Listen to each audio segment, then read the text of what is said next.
Hey everybody, this is a quick video in case you have a Ubiquiti AmpliFI router and you need to do a hard reset to the factory default settings on it. Now you're going to want to do this for one of two reasons. The first one is troubleshooting. If you're having any issues with this router not connecting to the internet, or your devices are unable to connect with it, or if it seems to be not responding or not detected, any issues like that can very often be fixed with a hard reset. Now you're going to need to set it up again, and that's the second reason you might want to do this. If you're having any issues where you just want to get it back to the way it was when it came out of the box, we can do this really simply. So you can do this via the app if you want, going into the settings of the router, but you can also do it straight from the router itself. So what you'll need is, this is the bottom of the router. So you're going to come around, and right in the middle of the bottom you'll see that there is this reset button. So what you'll need to do is you'll need a paper clip or something like that to press the button.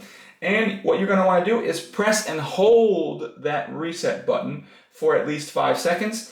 And then keep an eye on the screen, and when the screen shows that it's rebooting, then you can go ahead and release it, allow it to finish its reboot, and you can set it up as a new device.